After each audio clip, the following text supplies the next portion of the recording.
Many. No, it means one God, many people, one person. Many persons, one people. So it was originally envisioned as a penultimate episode to wrap a lot of things together and tie them into a bow so that next episode we can launch into a grand denouement for this season and this section of play. But it still holds true, especially as we'd hit the ground running with a nod if we're ready. Let me pull her up.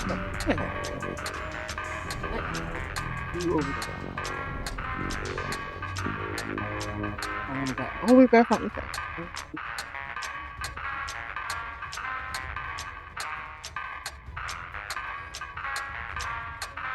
Yes, okay, I have been on up.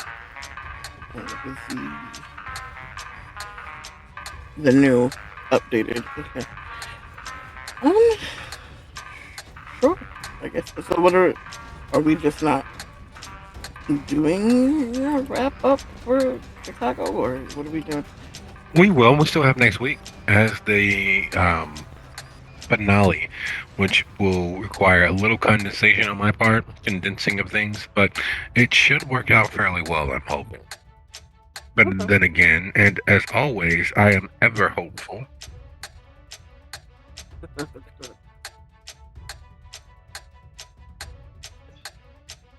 The whole So man plans, God laugh. Yes, very much that, as always.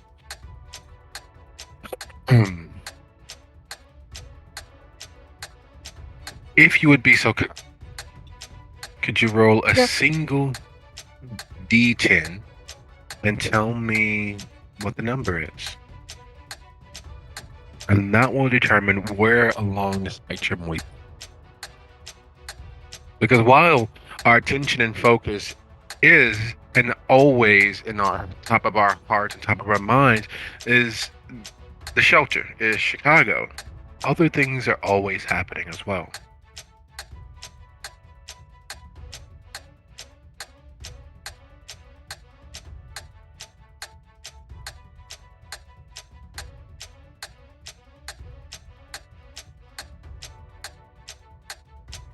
It was a 7. Okay. Ladder it is. I'm going to leave that up just in case. There are many ways to describe Gary. Most of them the opposite of good. Most of them lightly to very much offensively disparaging. Gary, Indiana is one of America's many, many horror stories.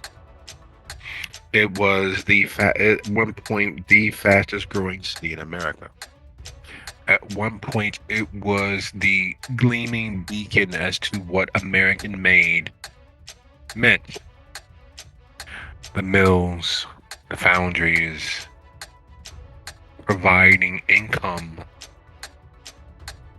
for an ever-growing number of families. Being almost directly perpendicular to Chicago, it threatened the Windy City's reign as the chief city along the lake. While in the mortal world, in our world,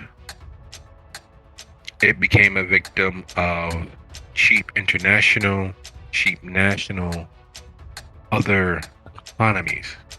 Our non-reliance on the foundries, the mills, the steel to build the city. Cheaper foreign metals, cheaper foreign labor, cheaper fabricating costs. White flight. All of the many things that echoed in its fall into disrepair. In the kindred world, in the kindred community, it was originally part of the domain of Chicago, and it was carved out and separated from the domain of Chicago because the Toreador decided to leverage a counter to Loden's grasp. For beings that have forever to hold grudges, to enact plans, time is always working against them. And the Toreador, with a little bit of far-seeing prophesying as to what Loden might mean, began setting up an alternate escape, minimizing his power, minimizing his hold on the capital city of the Tower. But Loden outmaneuvered him. He embraced and embraced and embraced and created an army of children to command and control various industries.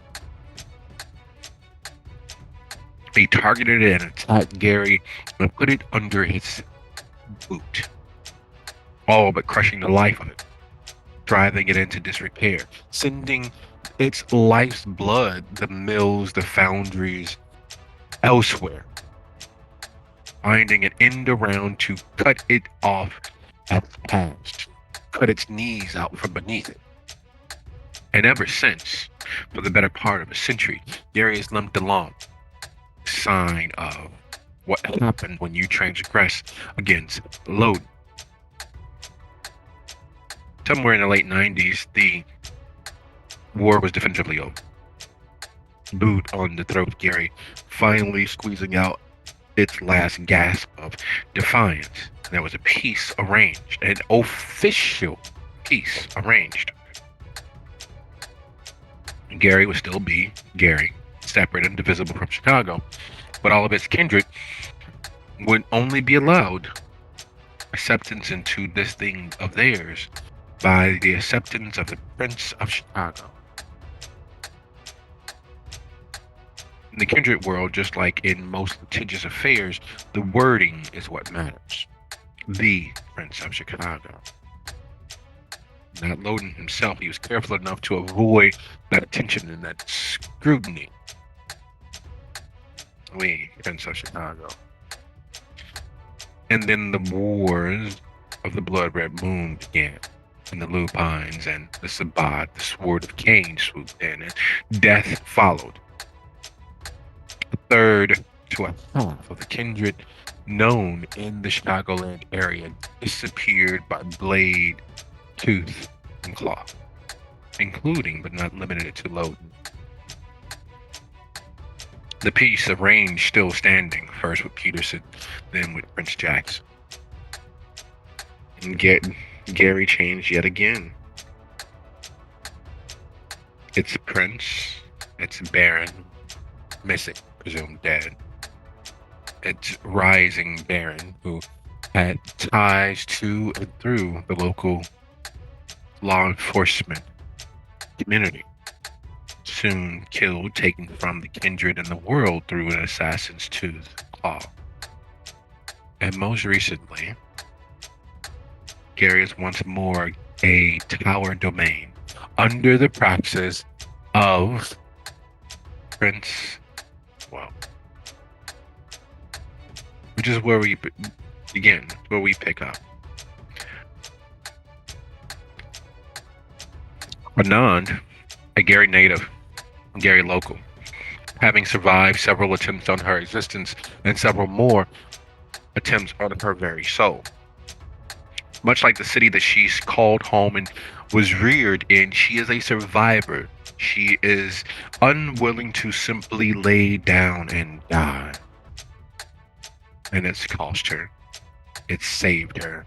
And it's cost her again. So as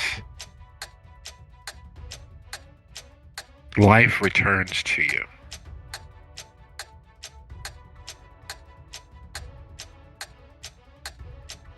your mind, considering as you open your eyes, there isn't the usual gloom There isn't the usual hazy, shaded darkness because quiet is kept. Unlike most kindred, you keep a nightlight. It's not sunlight, it's not anything truly effective, but there's just some part of it that makes you know that you're home. That little bit of wan, yellowed light shining through the My Little Pony, causing the light to take on a small, almost rainbow hue the further you move from it. It's soft enough and quiet enough that most people don't notice it. But you're not presented with that usual gloom, that small hint of color. You're presented with a hazy, almost smoky darkness. There's concrete and brick about you.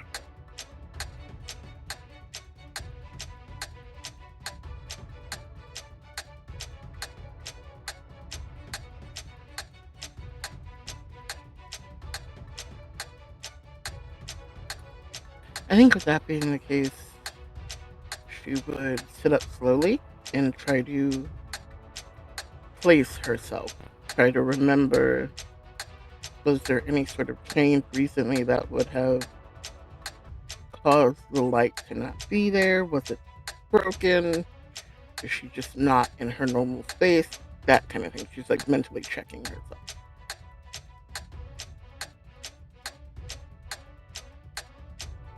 Definitively, she is not in her normal space. Definitively, this is not her haven. This is not anything remotely resembling her safe space. Rising to her buttocks, sitting up as the world slowly drifts back into focus. There's a square spiral of concrete steps off to your left. At the bottom of it, an accumulation of cigarette butts, beer bottles, flattened paper cups. You, presently, Anand, are at the bottom of these stairs, laying on a concrete slab, smelling of what you could imagine would be in a place such as this. It's like mold and ash and urine. On the other side of you, now this space, this dead end, is sitting on its bottom. Its moldering face staring mostly at you. Its back is to the wall. The skin across its face is drawn tight as if it's been here for at least a year, 2, maybe 3. Out here in all of this darkness. There's a tear, a split like paper torn down the middle along one entire cheek. Along the brows and chin, there are various other small cuts and nicks that, while if the body was fresh, fluid would be leaking, but because it's dry and moldering, left for ages, or at least appearing to have left for ages, there's nothing there. Just, again, much like paper being torn or frayed due to time and ill handling. The eyes, the soft tissue of the eyes, the soft palate, all but gone. The eyes are shrunken, dried, raisin-like things. The clothing about the corpse sitting there, army jacket, army surplus sort of jacket, dirty green olive from several iterations of armed forces ago. But it's soaked in whatever happened. It's almost black, sticking to the absence of flesh about the chest and arms. There's an accumulation of ash all about it. Between where you are and where that corpse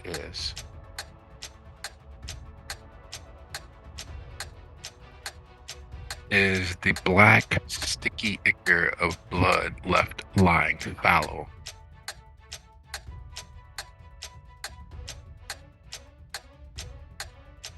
Far from the corpse, there's a toppled ashtray, the sort that's usually outside at smoking stations. The sort where you put the cigarette in and it's domed, and because of the accumulation of cigarette butts, it doesn't catch fire, but the smoke eventually drives out all of the oxygen, causing those cigarette butts to go out. It's toppled, and the cigarettes are spilled all across the space.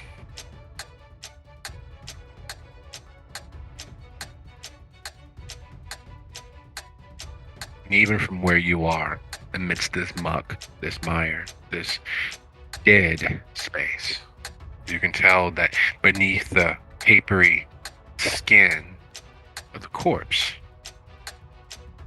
are dainty little jagged fangs.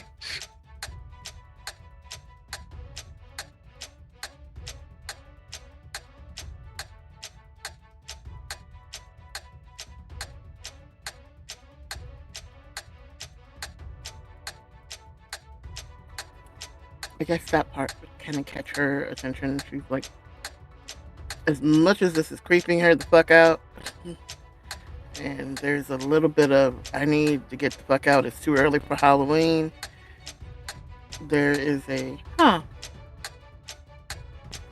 of curiosity.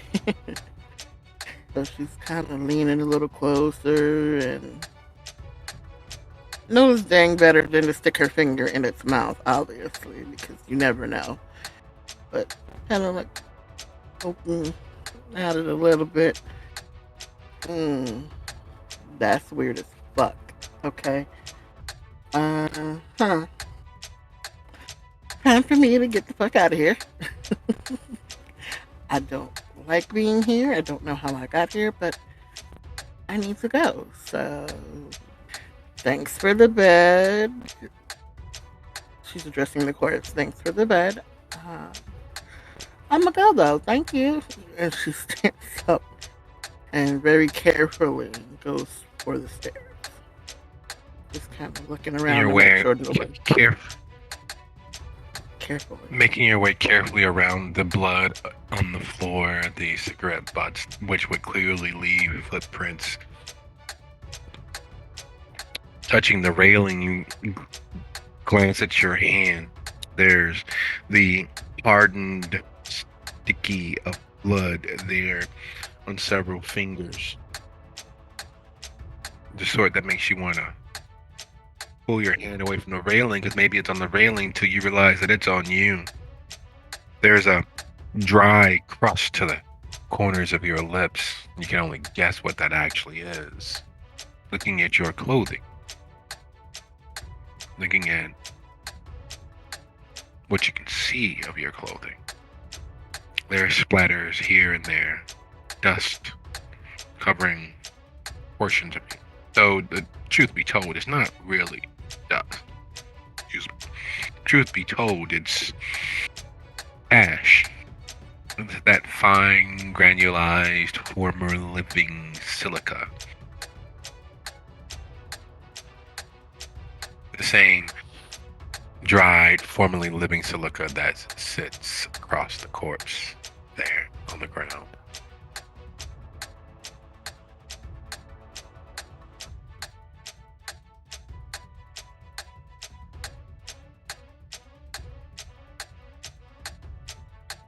She's gonna think a little bit harder and try to figure out whether she's seen that jacket before and whether this would have been male or female. She's guessing by the things female, but at the same time, there are smaller statured men, so yeah, she's trying to puzzle this out. Are you trying to take details in, or are you trying to rely solely on the power of your memory. Oh, details. There, Okay, let's go ahead and roll your wits plus investigation.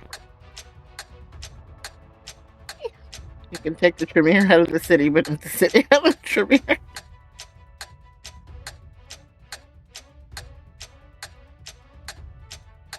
Indubitably.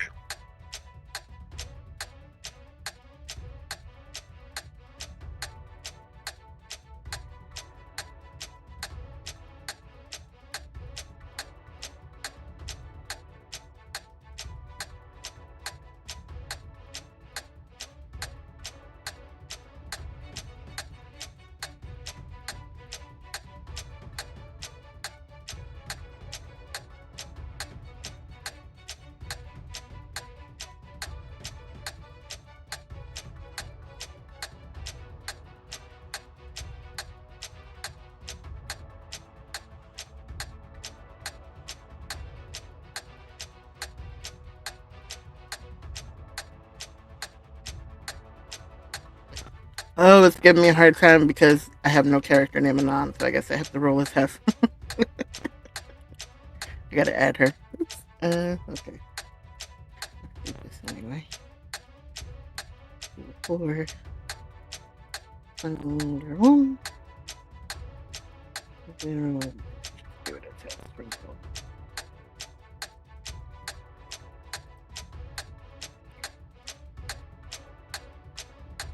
Okay, 1 success for the moment.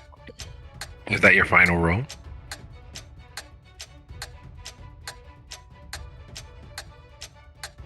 You really, really think about it, and it's a 3. Okay.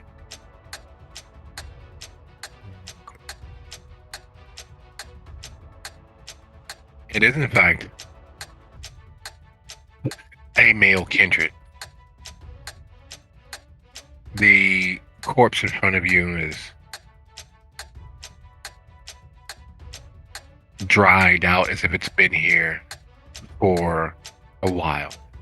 And by a while, longer than a few days, approximately a few months, if left lying here like a normal corpse. Of course, that means nothing for kindred.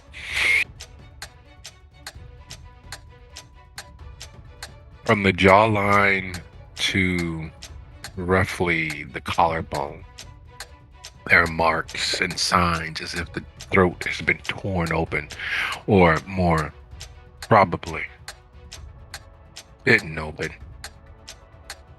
There's a split that you notice from across the distance in its chest, just not far from the sternum, several inches. A split through the flesh and the no longer present muscles beneath. The army jacket and worn out jeans, the black work boots, and the small bits of hair left sticking to the corpse let you know that they had brown hair.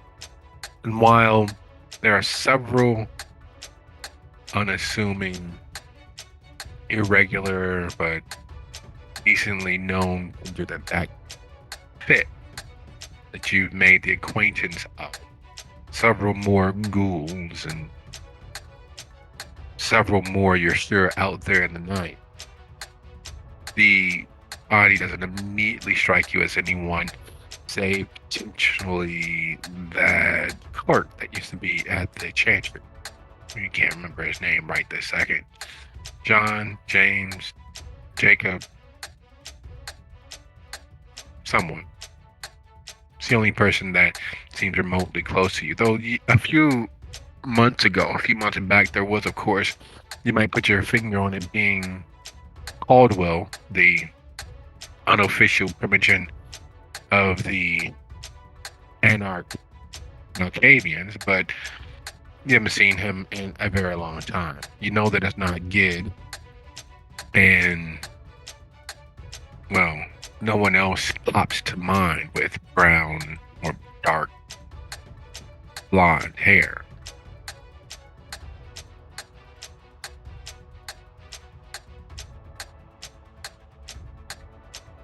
At least no one Caucasian.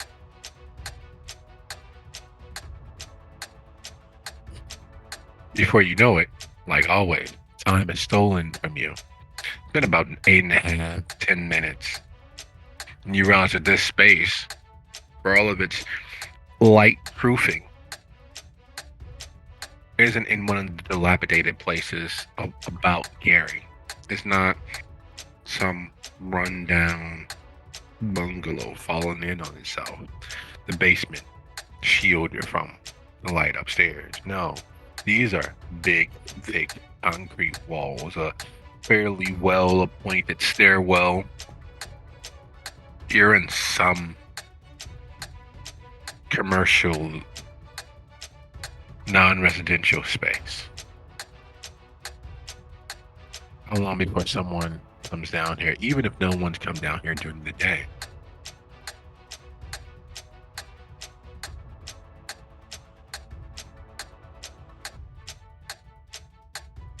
That's gonna get her moving. She'll finish puzzling at this later. She needs to go get cleaned up, wipe her face, wash her hands, change her clothes, figure out where she is. Because normally she is not the type of person to just go gallivanting off and not remember where she's waking up. So, Are you going to leave the corpse? The kindred corpse? she's gonna check to see if she can heft the ashtray. Yeah. And since it's one of those ones like the big ones that are on campus, she's just gonna mortar and pestle the corpse until it's like bits and pieces and can be easily thought to be something else. Just thick pile of rags or something. She's gonna, mortar and pestle it.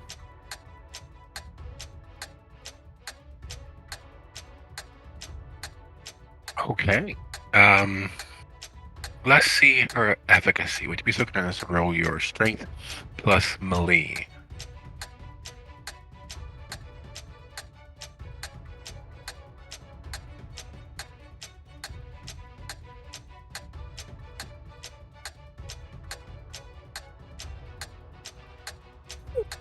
I'm a miss Hessa's strength, man. She's only got 1 dot of strength and no melee.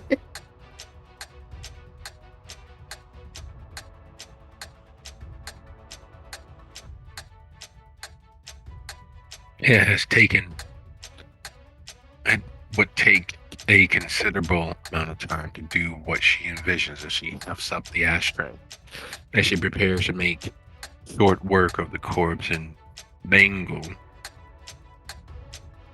it into a mass of unforgotten, of forgettable, easily missed something. Dirt, dust, nothing relevant, what she's hoping for. But if she gets the feel and the heft of the ashtray, she realizes, well, fuck, this is gonna take forever.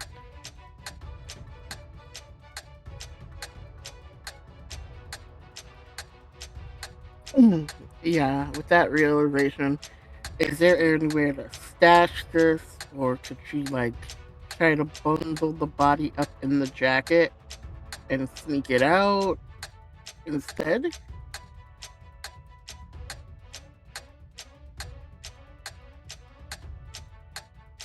As an alternative.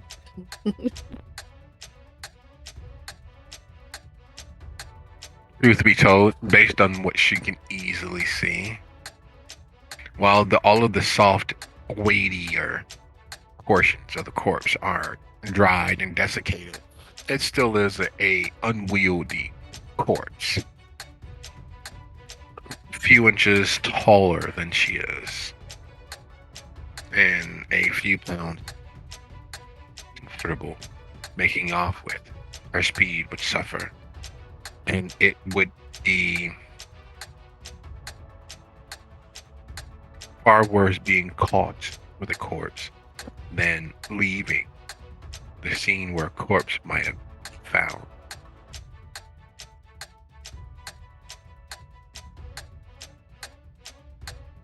Yeah, she's gonna put the ashtray back down and just cut the fuck out as quick as she can.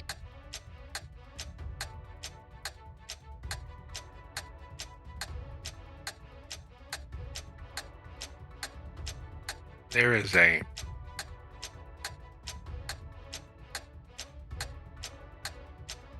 everything. And typically, the natural consequence is that everything ends. Eventually, everything ends.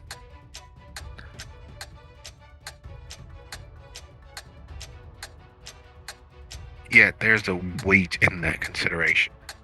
You don't know them, at least not right now. You are, in fact, missing time. How did you die for the day in such a place as this? You've never lost this much time. You've never lost this much of yourself. The closest you've come is, oh Lord, did you frenzy and die for the day? Where were you last night? You and Gid left Chicago. You and Gid returned to the old neighborhood. You and Gid, where is Gid? Did you lose your shit somewhere between leaving and arriving? Did you lose your shit once you arrived? How did you find your way here?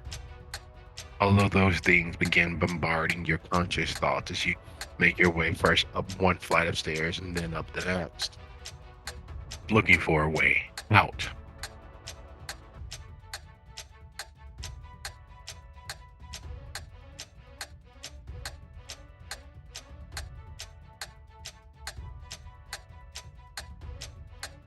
And as you make it to what you believe is the ground floor of whatever building this is, you can hear voices in the distance. Looking to your right, there's the atypical domed camera with a mirror around it so that you can see around corners. The floor is tiled, though not clearly highly polished. It's a factory of some sort, maybe a warehouse, you're not sure, but the floor is concrete tiled, and there's off in the distance some oscillating orange yellow light. You can hear footfalls off in the distance around some corner or another. You can hear the echoing of industrial mechanics in the works.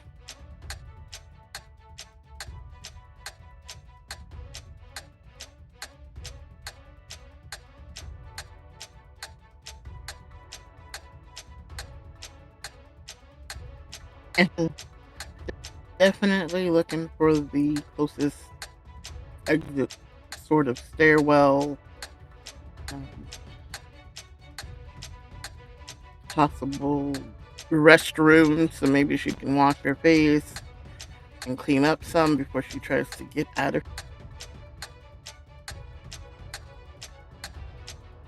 Okay, Mr. Be so kind as to go ahead and roll your wits plus larceny.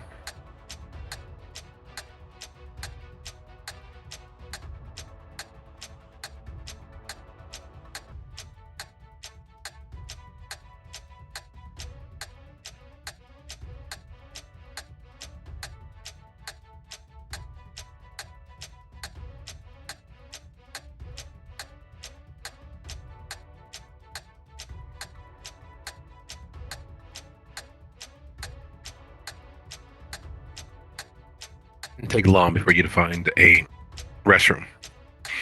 It's your typical Amazon, UPS, FedEx, overnight factory sort of warehouse restroom. 4 or 5 stalls along the back wall. Eaten metal mirror. Several sinks lined on the far, with most of the soap dispensers not accurately or functionally working.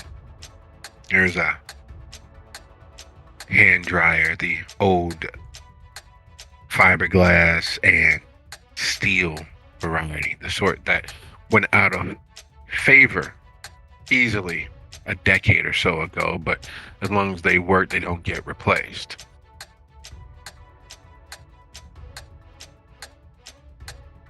Find yourself in this space, a space where you don't belong, a space that makes your skin crawl because, well, to be perfectly honest, let's just call it what it is. This is the sort of place where your old man and your mom work themselves, well, here you are.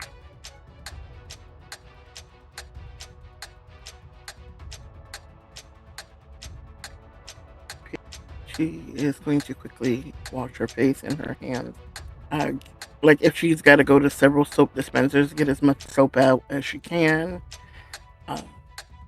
Carefully tuck her hair up and do her abject best to get as clean as possible while talking to herself about it's not bad. It's not as bad as we think. We're back in GI. We're gonna make this okay. Let's get it together, girl. We gotta hold it together. We are strong. We are in charge. We wouldn't have sent you back here if you couldn't do this. You need to get out of this building. She's like washing her hands and washing her face. So guys, go ahead and roll your resolve plus composure as high as you possibly can.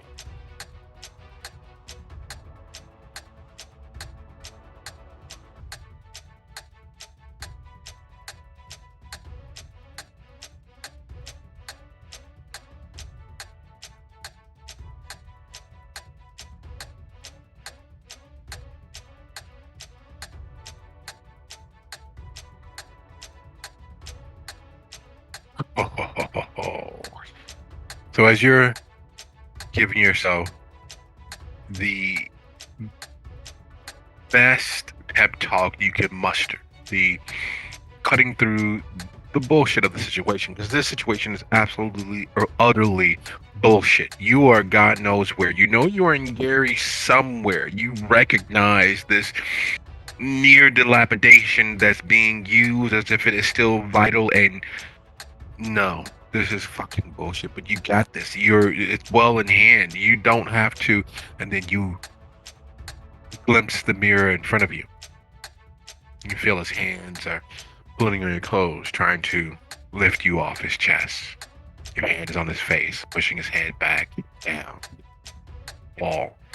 His eyes fluttering up at you under your fingers. You can hear him snarling or attempting to, coming from his throat. You can see those small, dainty teeth, those implements of destruction. They're coming for you. Close your eyes against the brief flickering image of fantasy, memory, you're not sure which. Then you feel yourself sway and your weight give way. You're spinning away from him. You're toppling over the railing. You're hitting the concrete beneath. He is right there on top of you. The spiral stairs that you just left, seeming to wobble and reverberate with the sound of him hitting it as you use your legs to push him off of you, as you feel more than hear the snarl in your throat. Then you hear screams off in the distance, neither yours nor his. Your shoulder, your head, your fist, they clatter on the metal. You get one foot under you and you raise to, you're not sure what, you're not sure how. It's as if somewhere between those flickering brief moments, connected and disconnected as they are, you ceased to be. You stopped being you. The sort of feeling you have when your darker self, your beast takes hold. But in those flickering images, in those faint, vague memories, you didn't feel that rage rising to the fore. You didn't feel that lack of control. You not sure what you felt. It's almost as if you were seeing it or experiencing it or swimming through it, wrapped in gauze.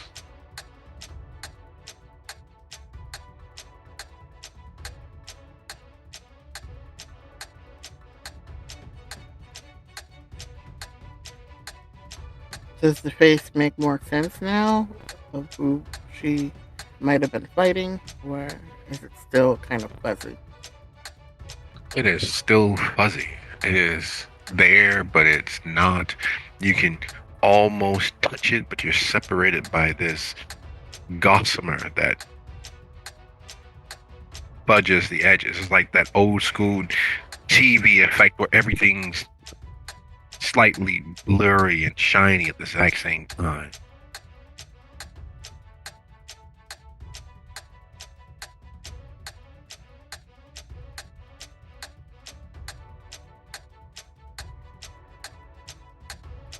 Here's the moment she thinks she might throw up.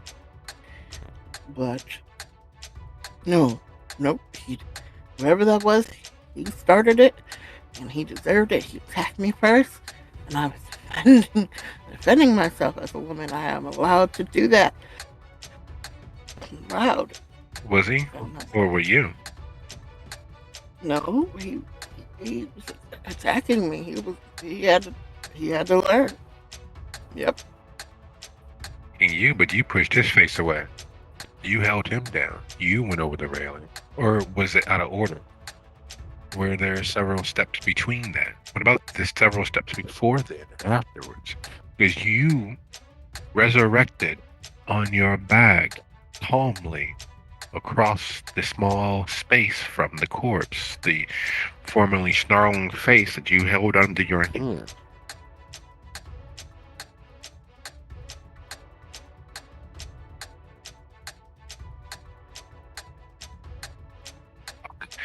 It's Gid.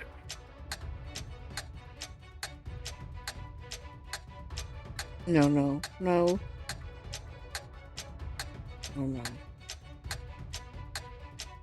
The kid, he wasn't a vampire, right?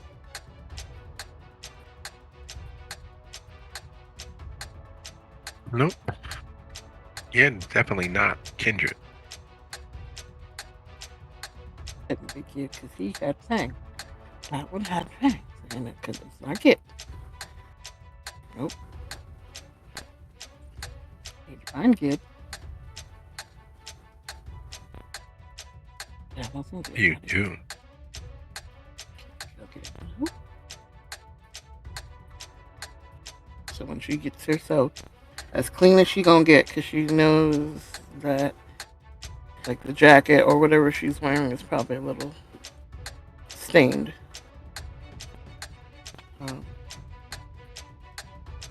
She's gonna try to get back out of here and figure out a way to exit.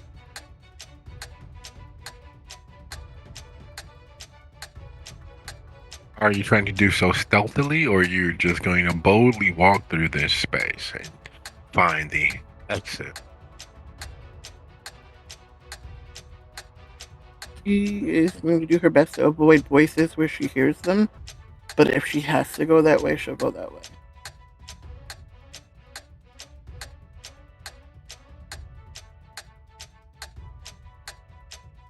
Okay. That being the case, would you be so kind to go ahead and roll your composure plus stealth?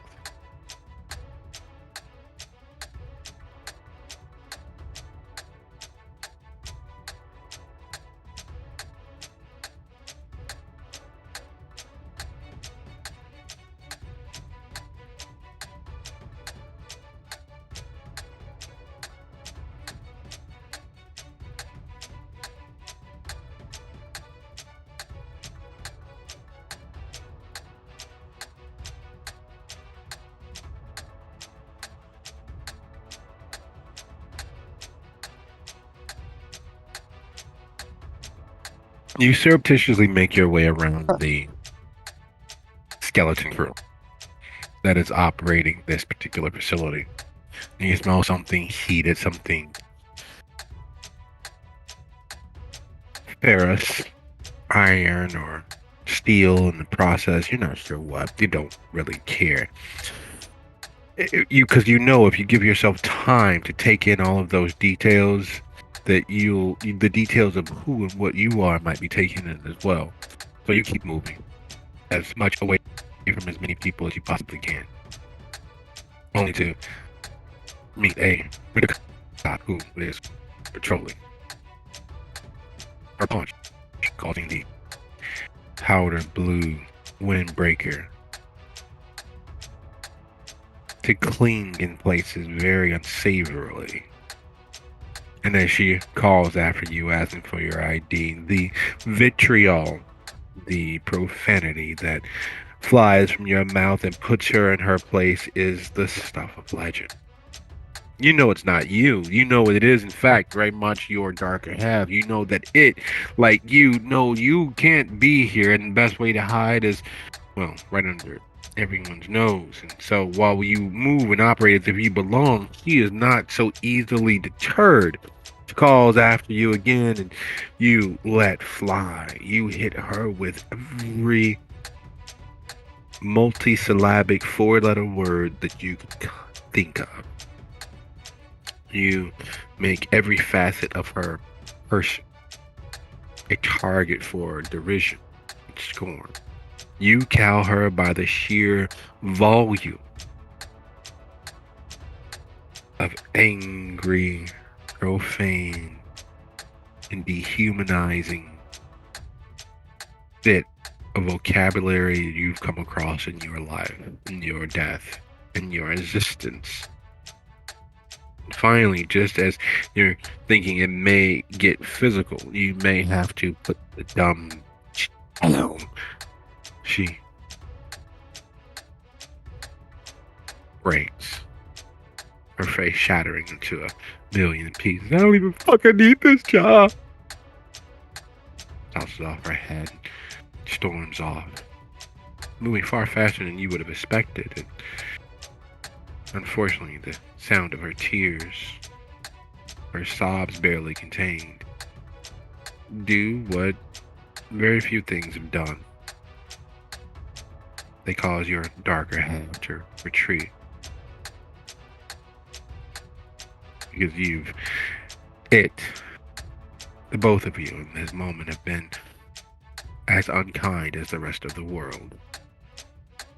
But at least you are able to escape. Unmolested, unimpeded, with just a very little collateral damage.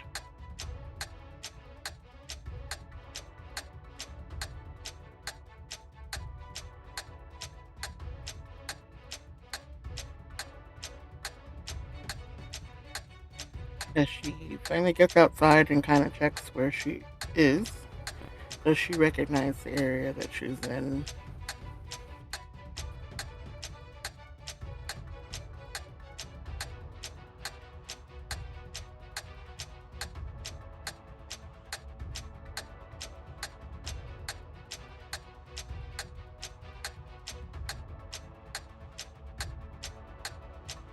And is standing there in front of the building, rubbing her temples. Told that bitch to leave me the fuck alone. Shouldn't have been that mean though. She was just trying to do her job. Fuck. This shit's confusing. I can't go off on everybody that asks me questions. But again, I was just trying to leave, and she had just let me leave.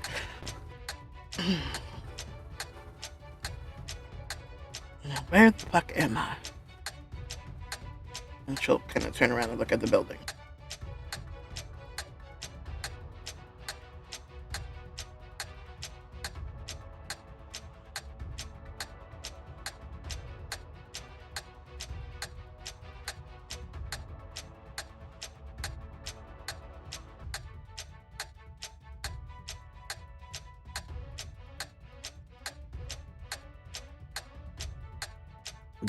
You are not far off of Airport Road and Klein, just south of East Chicago Avenue. Not far from Prairie Park. You had some You got some friends out that way, over on the other side of St. Catherine's. And by friends, you victims that you can easily slip a fang into. But here, you don't come over this way because it is all industrial. This close to Klein, this close to Airport Road, it is all industrial. It is the sort of place where, well, you stick out like a sore thumb. You're too well dressed normally. You're too soft around the edges. There aren't the many signs of hard living and hard working that most of the persons who associated in this area carry on their person. There aren't the calluses built up over time. There aren't the dirt so ground into your being that it is part of your personality. There isn't the black, thick ichor floating around your lungs. You typically don't associate in this area for various reasons. And yet, here you are. No vehicle, no gid, and a corpse moldering in the distance behind you.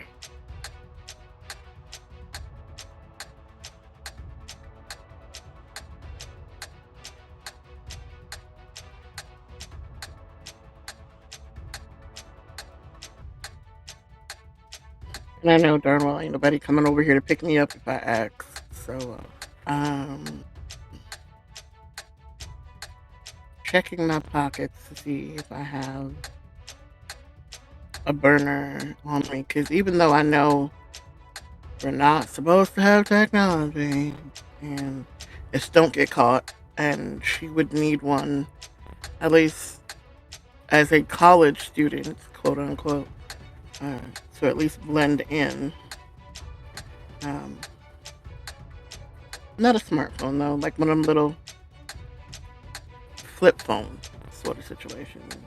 They're coming back in style, so she blends in. Um, kind of flip open or checking to see if she still has. The worst part about being this close to the expressway, the worst part about being this close to the remnant of the industrial area of Gary, the worst part about being this close to the airport and far enough to be outside of its Wi-Fi service area, of the potential total 5 bars of connectivity you should have, you have about 0.33 of a bar.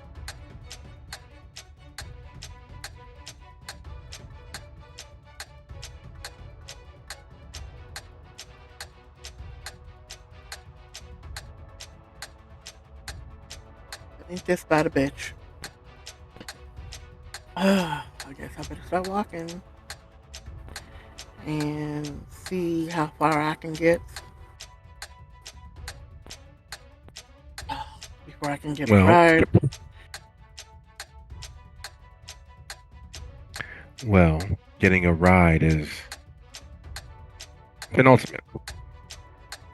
Because at this hour of the evening, just between when the first shift has left and the second shift are tired enough to say, fuck it, I'm going to take a break, is when the roadways are at their most wane. Where you are, in the grand scheme of things, might as well be in the middle of fucking nowhere. The expressway, the actual expressway, is literally right up the riser across the divot that separates in the non-expressway area and the industrial area where you are. The yellow of the building still garish in the darkness. To your right, you can see all of the pseudo silos of storage and stored materials. Walking across Klein and up the riser, up the hill onto the actual expressway would get you potentially seen And like all double-edged swords, it would get you potentially seen. The trucks, the few cars that are in the area driving down the expressway. There's a sign right there that, the exit for 6A. You can see it from where you're standing. The sign for exit 6A, the Airport Road and Buffington Harbor Drive exit signs. If you go to your right, south along Klein, you know that there's a train track that cuts under the expressway and across the space where Klein intersects with it. But there's no train that you've ever seen on that track, even though it's, unlike most other train tracks, fairly well repaired. But there's nothing more than a blinking red sign to let you know that the trains are still in operation. If you go north along Klein, well, that's another matter entirely. You've been over here often enough and infrequently enough to know that north along Klein, as you get closer to uh, Laboratory Road, East Chicago Laboratories, it's kind of a strip. And while you're not suitably dressed for such a thing, that wouldn't stop anybody's interest. You don't have any civilization or anything close to civilization until you get across Memorial Drive, across Columbus, till you get to the place where the prefab houses are, the former trailer homes that form the community there around the park by 141st. And it's not a very long walk, but it is a very, very long walk considering what you have to cross to get there.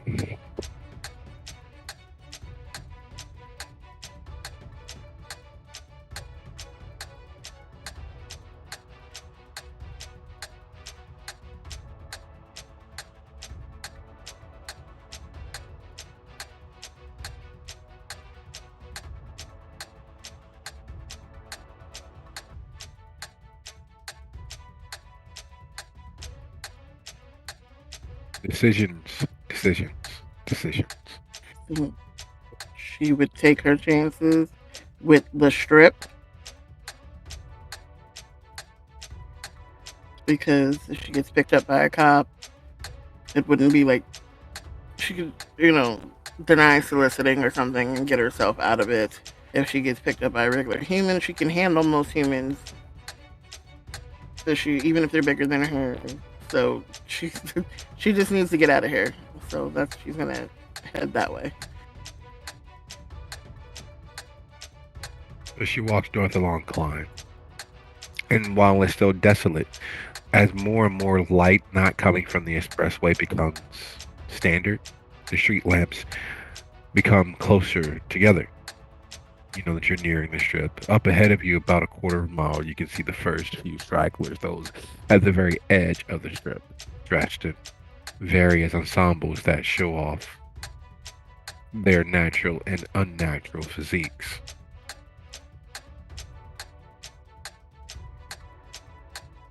You get closer. Sagada, hunting has been considerably less than eventful. Hunting has been so bad as of late, with all the changing and shifting, the new classes starting up, you find yourself on the strip. But you just can't bring yourself to actually do it. Can't bring yourself to actually take part in soliciting. You're hoping that one of the young ladies or men or take interest in you.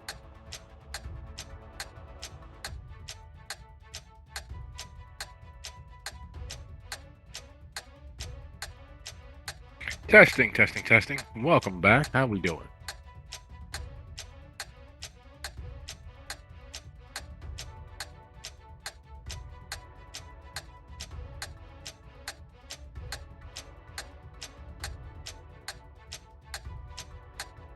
Hello. Hey. Oh,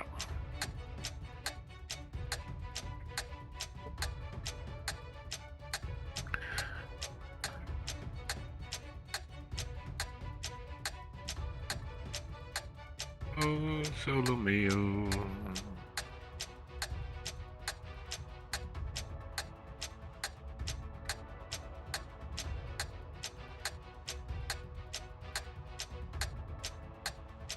You're coming in fine.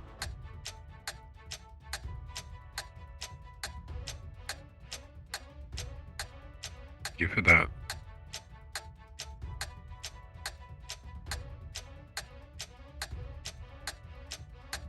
Is fine.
Has everything been going through pretty well?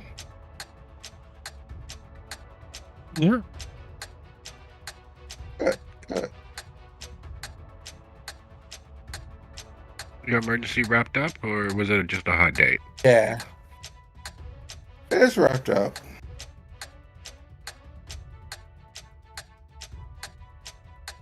Got out of Yeah, it I as see. quickly as I could so I could get here.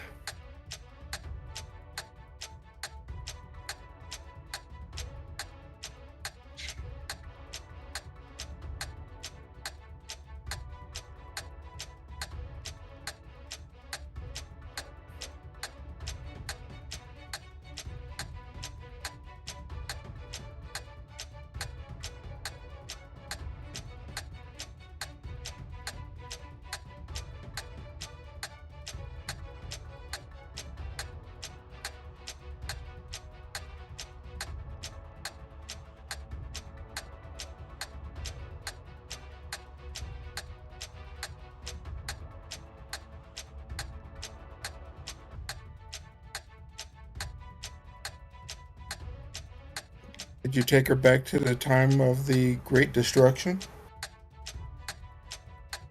No. So post Great Destruction or pre Great Destruction? So when we last left, Tagato, you're there. Describe your car, please. His car? His car. He's sitting in his car along the strip on Klein. All right. He would have a black. Before he'd have a black Cadillac CTS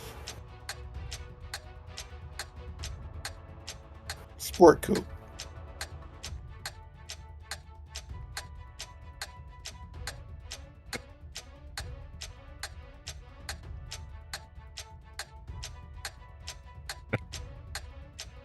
So Anand, as you near the southern edge of the strip there on Klein, and you see a familiar car. Familiar enough that it doesn't stand out at first until you're close enough to glimpse the glasses wearing gentleman sitting behind the wheel of the car and simply watching the street.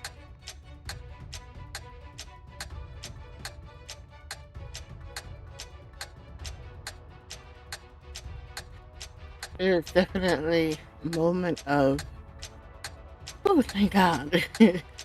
But she's also like, oh, but he's probably, and I don't want to mess up his game like that by just jumping in. How do I do this? Do I help him out? Or do I just be like, hey, take me and then come back? So she's debating in her head. But she needs to get to him before he leaves because he is her only way out of here for now that she can see. So she will cross to the driver's side instead of doing the usual lean over the passenger side and knock on his window.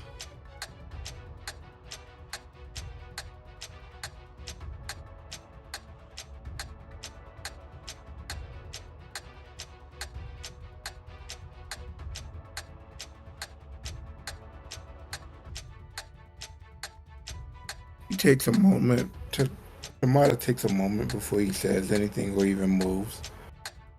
Looks at the person knocking on his window. Then rolls down the window. Anan, what brings you out here? It's a long fucking story. And I don't necessarily have time for it, but if you need to be out here doing some stuff, I mean, I can always get in the back or we could meet back around somewhere, but you are my only way out of here. Let's get out of here now and you can tell me exactly what brings you to such a strange locale. You sure I ain't like messing up your dinner plans or something? Perhaps, but it's fine. Okay. So she is going to walk around, back around to the passenger side and get in. Kind of take a notice to who notices them. And then just Aha. Now therein lies the dilemma. You all are sitting on the southern edge of the strip there at Klein. Technically, where you all are is outside of Gary officially, and unofficially, East Chicago is as Gary can be. There is the same amount of blight, there's the same amount of disrepair, and there's the same amount of loss. There is a more condensed, centralized living space in and around the hospital, which is about an eighth of a mile from where you presently are here on the strip. And strangers are noticed. Everyone notices a strange face, a strange car, a strange person. But most people don't care. There's no overt violence. You're not wearing a shiesty. You're not wearing jeans half of two sizes too small for you. You're not gallowed up 3, 4, 5 at once. You're not being overly loud nor otherwise attempting to stand out. The fact that the clearly eldest member of the workers here on the strip is standing underneath the light there, her eyes roomy with age, her body soft and squishy in places that other girls are taut and lean, her gaze fixed on you both stands out eerily to you. She is wearing that very much late 80s mink stole that barely meets her hip. She is very much wearing that late 80s red, orange, burnt sienna, almost tie-dyed bodycon dress that just about meets the midpoint of her thigh. She is wearing much late 80s 4.5-inch stiletto that causes her calves to stand out taut and muscular. She's very much wearing that late 80s big, heavy, jewel encrusted gold on each finger. And she very much is wearing that late 80s blown out perm that has the gold highlights and matches the makeup on her face.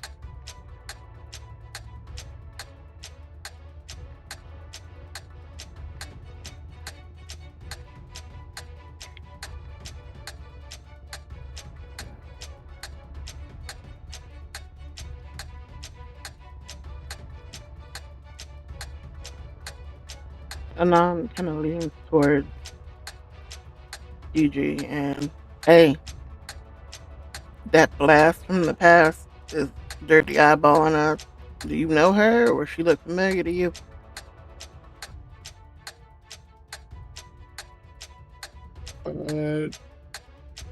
Storyteller, do Tamara know who she is? Nobody knows the type. There's entire genres of movie dedicated to the sort of person that she should be looks alone. She's the looker with a heart of gold. She's the bit of soft ethics, keeping a watch over the girls, putting her own self at risk, skewing and steering away predators from the more impressionable girls and boys working the strip. She's the sort of person that when the chips are down, the lesser experienced tend to turn to. She's also the sort of person that would make a great witness after the fact. Don't know her personally, but I know her type.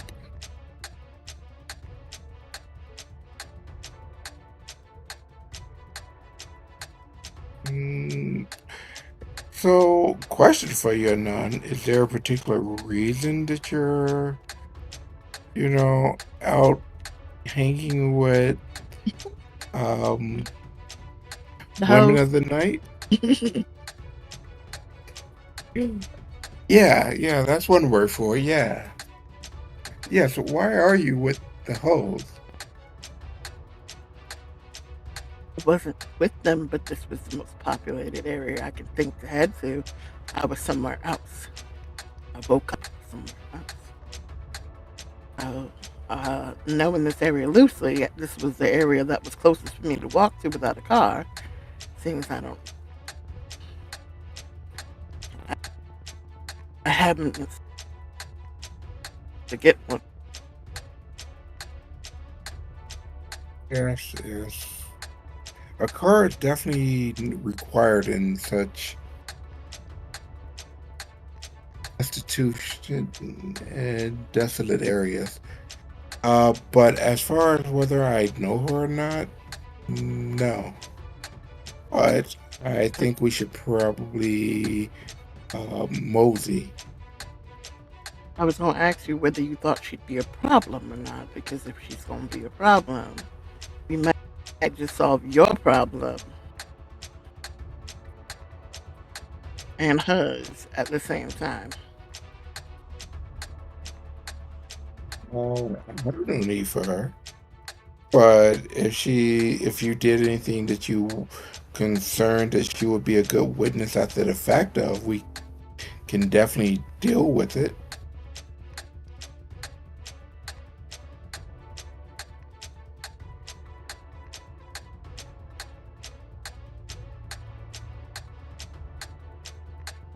No, I don't think she was there for what happened, but I guess we should maybe keep an eye so that she don't pop up nowhere later. But for now, we could probably leave, yeah. Alright, so more importantly, her too.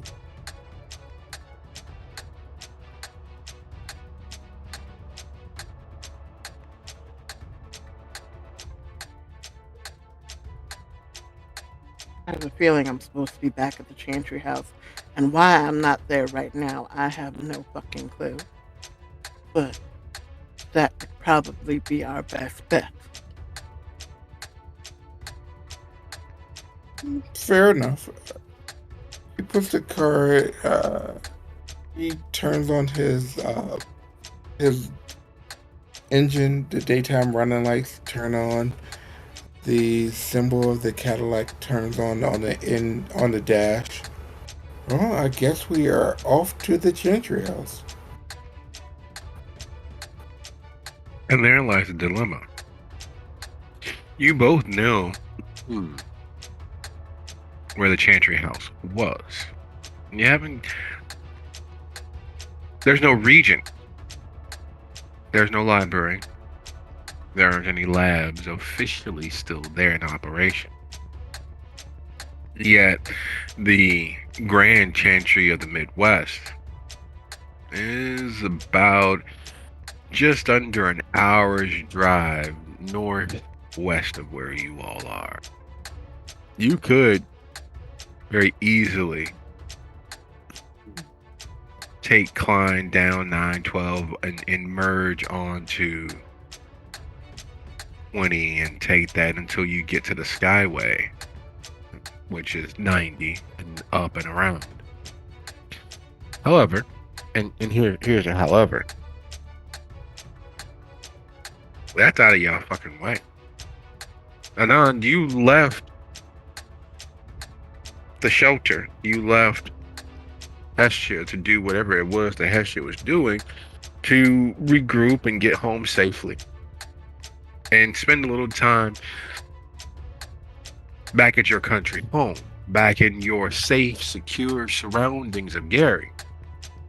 And to God, to be perfectly honest, the last time you were at the Grand Chantry house there in Hyde Park, there's nothing that makes you feel smaller, save having no recourse. At your level of mystery, at your circle of mystery. At the Grand Chantry house, you are the smallest of fish and the largest of ponds. So which Chantry? The former, here in Gary.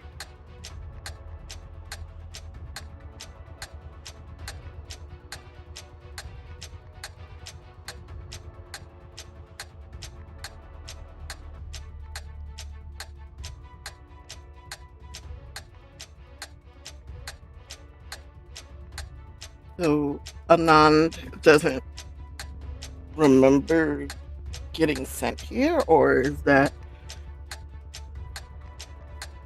one of the things that's kind of like part of the missing memory situation? She assumed she was just coming to visit for a while? She was just coming to a visit. She and Gid left the shelter, and then she's here. Tagada, the former year, the summer class, leaving, causing a shortage of faculty in academia. It's the reason why you're hunting along the strip here. It's either that or drive in Chicago and take your chances. Because while you are a member of the Tremere in good standing, again, being the smallest of fish and the largest of ponds, not a very comfortable feeling. And Anand, Gid is nowhere to be seen. You remember where you resurrected for the evening. It was not, and is not, your haven, either in Chicago or here in your home. It's not a very comfortable feeling. Not a very affirming state to be in.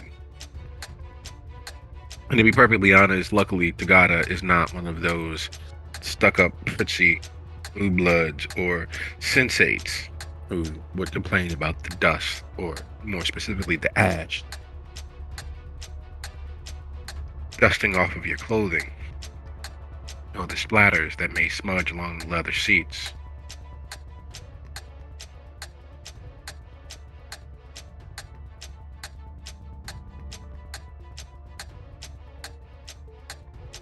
Okay, so you asked me, what am I doing out here?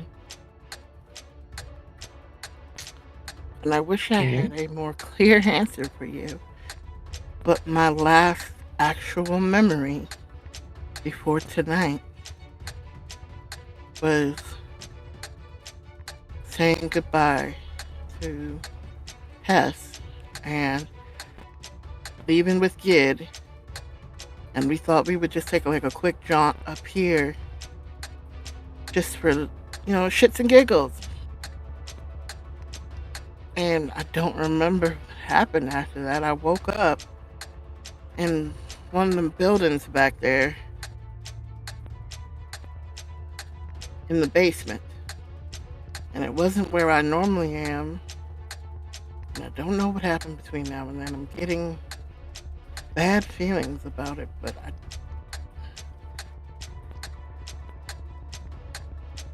think somebody attacked me and my beast took over and made me forget. And now I don't Well, know how I that got is here.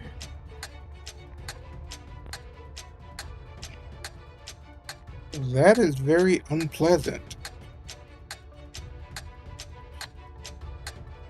Well, do you remember fragments, or is it just a complete and utter wash?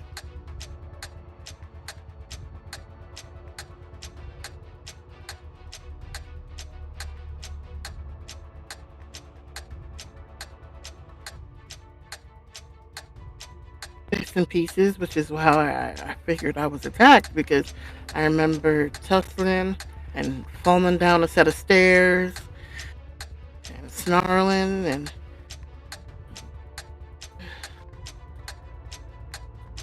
then I woke up like this. Hmm. Do you remember any faces or any potential clothing? Anything that you could possibly use to resurrect what, or more importantly, whom acted upon you to leave you in such a state? Mm. Male, probably slight, brown hair. I had on a old army jacket. That's all I remember.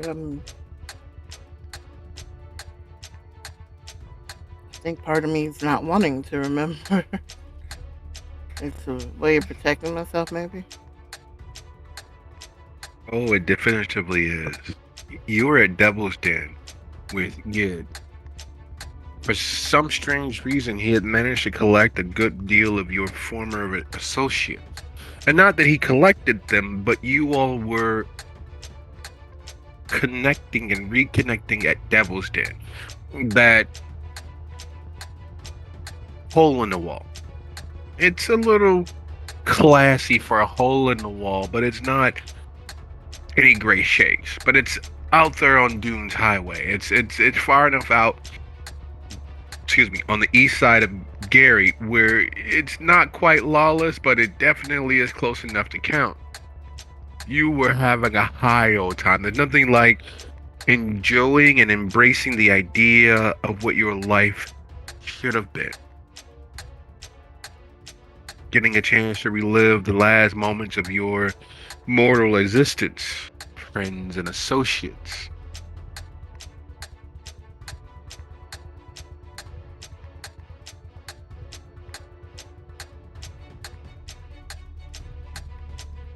Ending to drink, pretending to carouse, pretending to be what you are not, alive.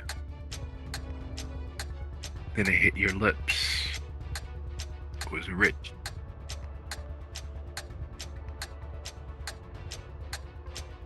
A salty sweetness.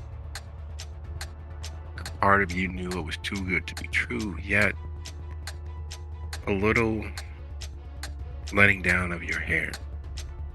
After all of the weeks in study, being tutored, being guided, in your existence nearly taken from you, having it returned and not quite knowing how to feel. Because Cone had told you the shelter were dangerous people, and while Hestia has her plans, it's best for you to be next to her to figure it out. After all, you keep your friend close and closer. And it almost cost you your final death. So being human for a little bit was alluring. What did that kid said? Hey, this is courtesy of the owner, Belial, whatever his name is. Yeah. And one shot became two. Two shots became three, and you spotted eyes across the bar that were as dead as yours.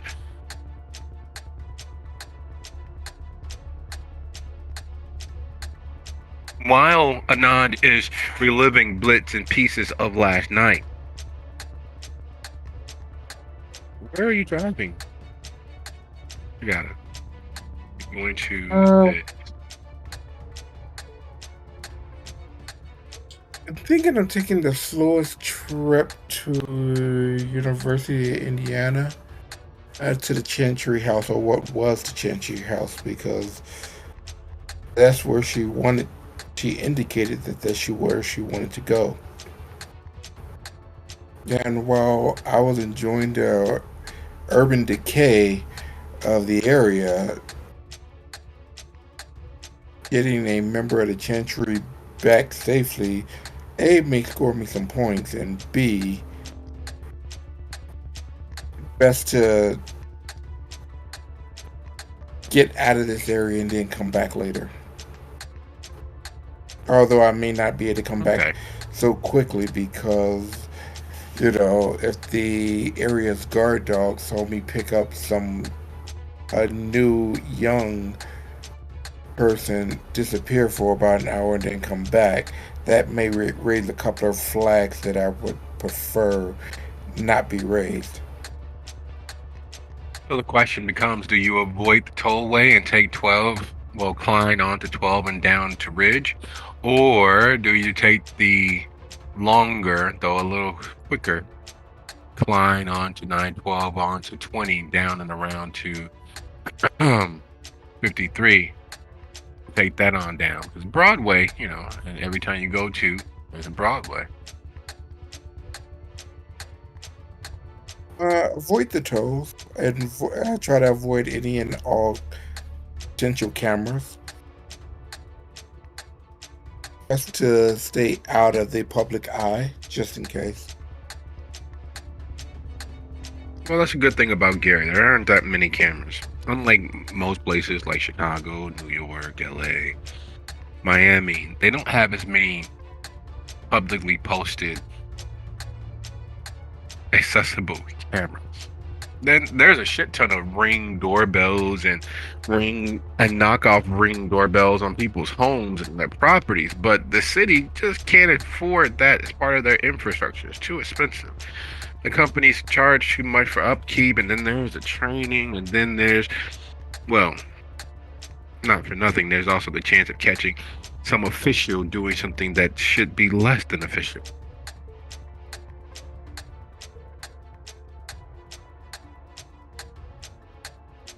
So as the last night, the last waking moments of your former life fade away, Anand, you realize where you guys are headed is you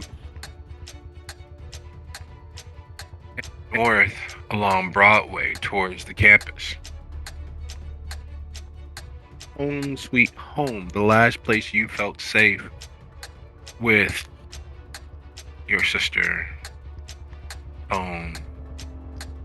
There were several visiting magistrates from the city, from Indianapolis. It was great.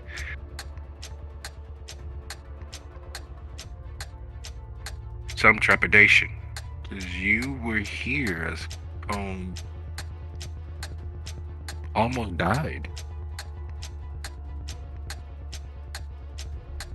You were here when that traitor Marcus Farmer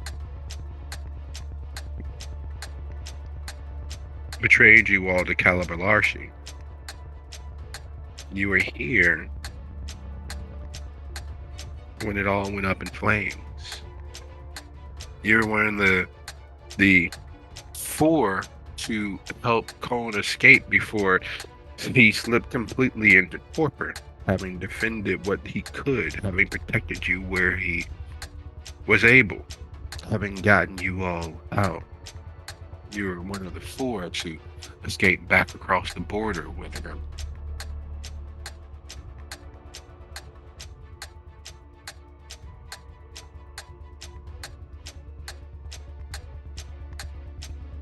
Takes a kind of unneeded but steadying breath.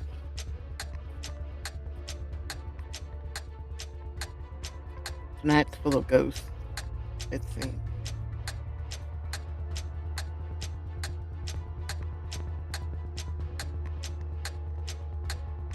Haven't been here in a while.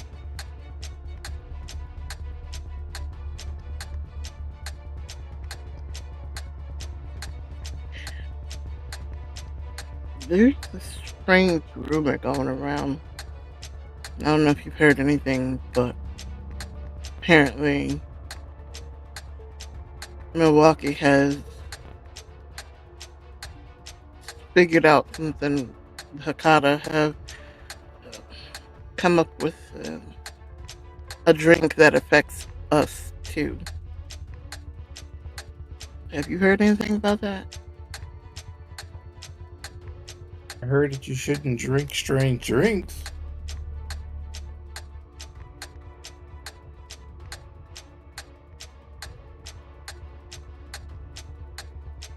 Well, if I had known. But as far as anything else, no.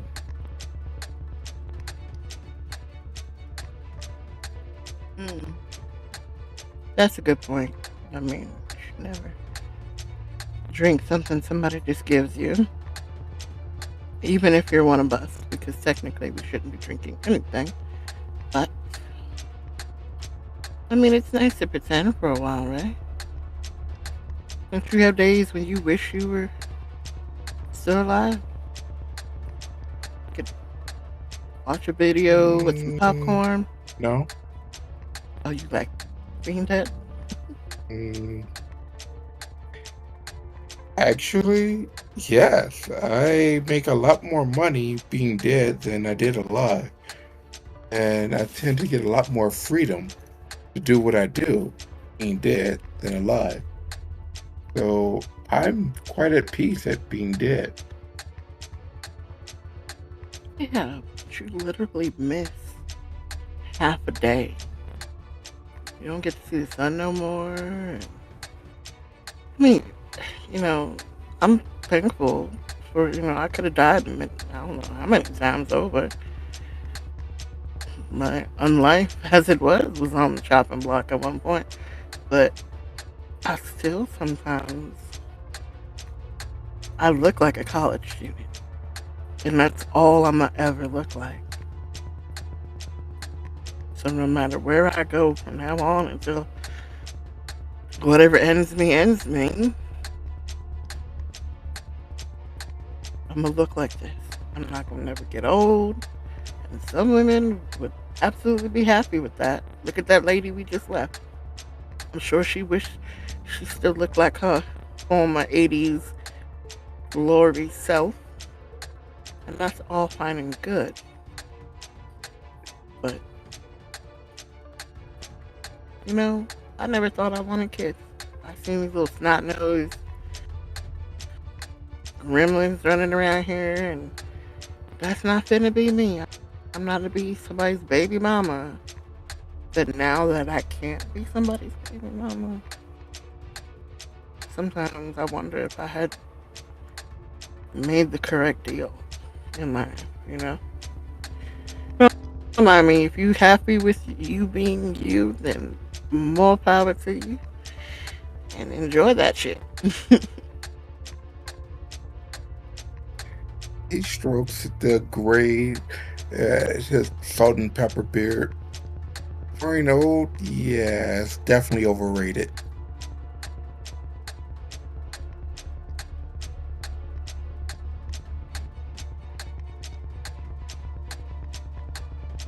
As you pull up to a stop into the parking lot there on campus, the whole of the university spread out before you like a welcoming embrace.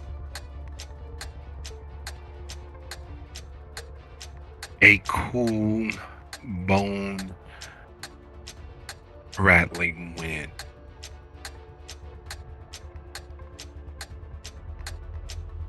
Speaking with one of the many, far too many security officers is Armando Rio, one of the hounds in service to Prince Maxwell Sheriff Eric Sharp. Long, vibrant, bouncy hair, alive as he is nowhere near. Dressed as he is, it's hard for most to discern him as anything more than a slightly old college student or someone worthy of scorn. When I was your age, and he uses it to his benefit, oftentimes playing the role of no understand English. Could say it slower, using everyone else's ignorance to his benefit. Unlike Juan Quintero, unlike Eric Sharp, he uses everyone's expectation of knowing more than he does to get to the bottom of things, as it were.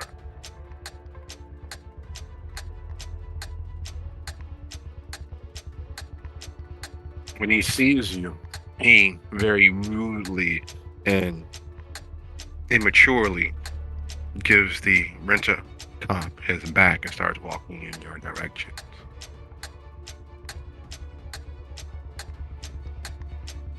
Do you wait for him to arrive, or do you start the car up and peel off? Well, this It ain't looks gonna be to good. Adnan to see what her temperature is. Do we go or do we figure out what the fuck he wants? I don't want that one chasing me. I try to not actively run away from hounds.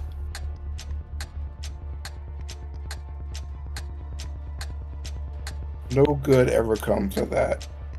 Alright, I guess we getting out of the car and presenting a united front? Question mark.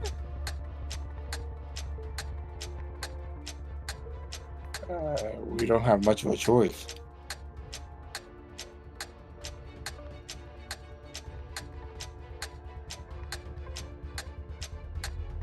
Maybe he has some information that we could use.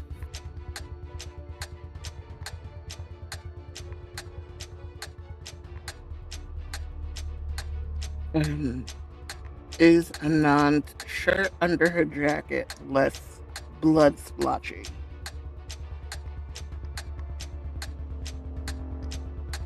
Less? Yes.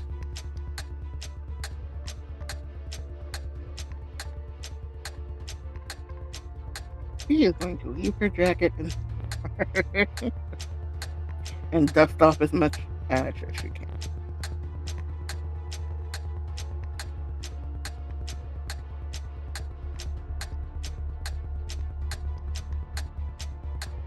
As he draws near, he calls out, "Oh yeah, ven acá. ¿Qué más? Ven aquí."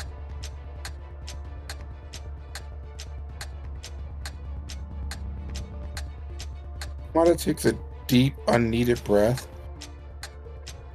blows it through his nose, and he starts to follow. Is he doing the thing with the fingers? Like, has he lifted his fingers and Very much so. It is interesting seeing the affectations based on his previous existence.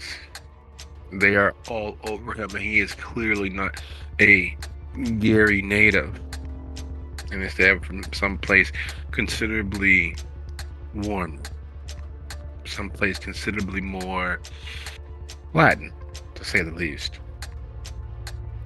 As you all step out of the car and move towards him, he closes the distance. You two, come with me. We need to talk. Well, I know you know what they say about fingers and getting a girl to come, but we're not going to get into that right now. My fingers have as much work as my tongue, and trust me, my tongue gets a very long way. Come on, let's go. Come on. Yamato just doesn't say anything. He raises an eyebrow and then just kind of follows. So, you all know the guy, the wizard guy with the pointy hat. He never shows up, so now you two are responsible. Mainly because I can't find no one else. Okay? When you say responsible, what is it that we are responsible for exactly? You don't understand? It's easy. You, pointy hat. The other pointy hat doesn't show up, so now you, other pointy hat, are here. ¿Tú sabes? Still not.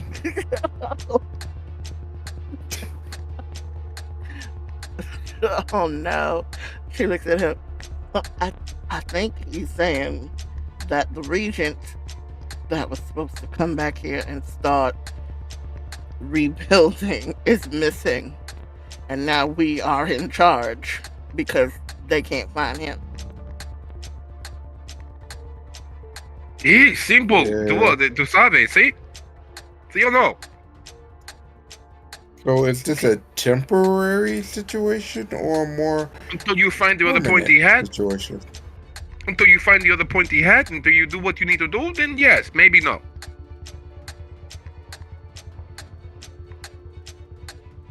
He takes another deep breath. So apparently we're Harry Potter now. Blows it through his nose. Sure, I suppose. He speaks in a lower tone to Anon. So are you the main pointy hat or am I the main pointy hat? We can't be co-pointy hat? I mean, everything's better in a pair. You have more connections. You have connections. I don't. Quarter of a mile away. Okay. After getting into the SUV that Armando drives. It's one of the few things that are a holdover during the occupancy when the Dux Blorum was the highest ranking member of the tower present before Prince Maxwell solidified his practices over Gary. One of the main things the Vanguard in service to the Dux operated in were large, dark SUVs. They utilized the fleet of one of the local premier as their fleet of vehicles to use. That kindred is no longer in existence. He died in trying to rid the sewer systems of white. But his vehicles are still very much part of Prince Maxwell's fleet, absorbed and assumed. So, moving towards the large, dark SUV, you all felt very much as if this was just another matter. A mile away, across the Little Calumet River, there at the Hard Rock Casino, escorted through the back door, up several flights of stairs to the express elevators to the top floors where you all are. Looking out over the expressway, on the opposite side of the building, you can see south towards the river. Towards your east, if you train towards the skyline, you can see the edges of Chicago, and well, to the east there's very much not much to be seen except for what remains of Gary. Maxwell is not alone in his abode. You've all heard, or at least know, who Regent Dusable is. Seeing him up close and personal is another matter entirely. The heterochromia you all know marks him as Regent DeSable, the salt and pepper hair, the cane, the long brocaded scarlet trench coat. The only thing missing from days of old and the legends and myths about DeSable is the top hat he once wore. He no longer wears the glasses, but he still wears the gloves. He doesn't seem surprised to see you. In fact, someone he'd have planned it. Maxwell, however, frowns when you all step out of the elevator. Hey, yo, Bobby, I got him. I don't got him, but I got them. All we need is one, yeah? I mean, you need me to dispatch one of the others? No. That'll be all right, Armando. We don't need to do anything like that. Come on in and make yourselves at home, Maxwell says as he rises and extends a hand to each of you as you enter. Welcome. I don't believe I've had the pleasure of having y'all up this way. None. You got him, right?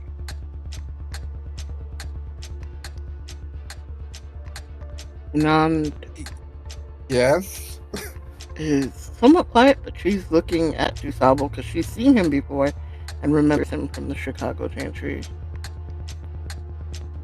I don't think she's ever spoken to him, but he was there for her tribunes and stuff, so she kind of glancing at him in curiosity, but really like. Sure you all know soon to be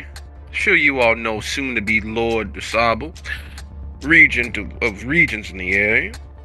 And of course, I hope my reputation has preceded me. Welcome to my abode. I am Prince Maxwell. We have a small bit of a conundrum, don't we, DeSable? A bit. None, Miss Ware. I'm sure sends her regards, and I'm so sorry about your loss. Sagata. Cone has informed us that you have a promising future with us. Maxwell, if I might have a word with the lesser members of the pyramid here. Of course, take as much time as you all need. I need to attend one small thing. I'll be right back. With that, he claps Armando on the shoulder and they head back toward the executive express elevator, leaving you, DeSable, in his abode. The world that's sitting outside the window, looking as if it's there to be held, rested, and controlled by you all. Off in the distance, you can see lightning starting, storm swooping in over the Chicago portion of the skyline.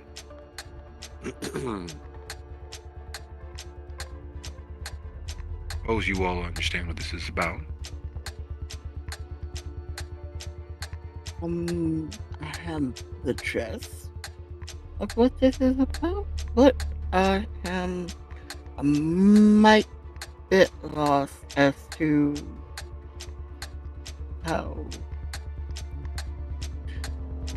those of such lower circles than regents were meant to run this place. In the regent's stead, I thought we had a regent. You did. The city did. However, Regent Rose has assumed the authority over the Thornton Township Chantry. It needs work. And with Joliet being the nearest chantry, and Ardent Canty being the next in line for regency of the primary, we called up Mr. Collins from Indianapolis. He arrived last night. We have it on good authority that he left Indianapolis safely and that he had touched down in the city last night. From last night until this evening, he has disappeared. We are still searching for him. But in the meanwhile, because these matters are on a timetable, we'll have to trust you, too, for a while. If you are up to standards, if you believe that this is the opportunity for you all to realize your potential. We can't spare the manpower of another regent just yet until we find out why Magister Collins disappeared. We shouldn't send another higher circled Premier to the area if there is an attack on us. Rondo was sure that he could find either yourselves or Rita when he found you all. It would probably be better if Rita assumed the position of temporary stewardship. However, there is the considerations of her particular loyalties.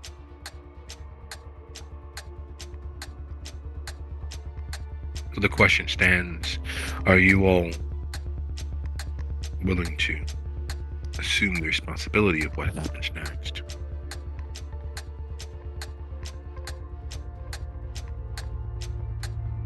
With that, he places both hands on the pommel of his cane,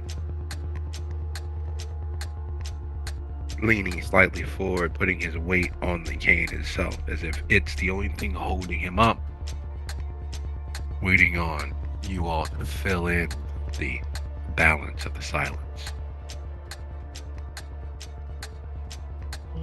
None having known has and having had late night talks amongst themselves know that this is an affectation and he is full of shit and he's not really feeble.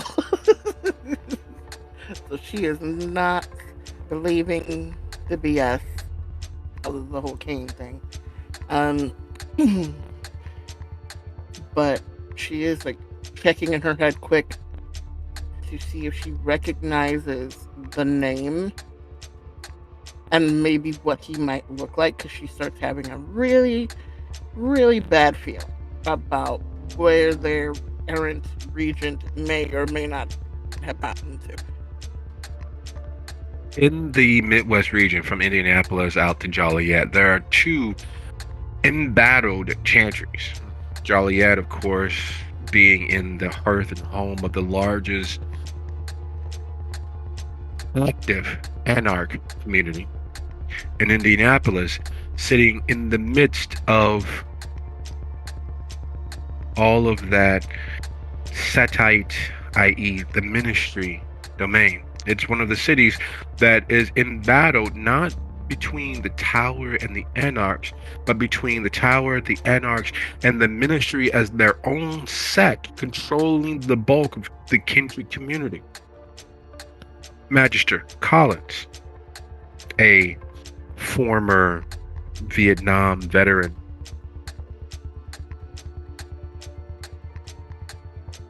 was rumored to be the reality behind the myth that Shaggy Rogers was a powerful entity. Shaggy, dark brown hair with sun streaks of his life back in Vietnam, constantly wearing green army surplus, tight-fitting jeans, constantly the ragged sort of not quite hippie but Rambo-esque thin example of what a Tremere could be. One of the new Tremere, born this century, leading the cause, bridging the gap between all of the hierarchical madness and still upholding the traditions of the pyramid. Still putting forth the good that you all do or can do for a community of kindred, providing structure, support, defense, and keeping the spirit world from bleeding over uncontrolled, keeping the other clans adhered to the rules of the society in which you all are take your strength. being the advisors and occasional investigators into the wild and weird world in which you all exist.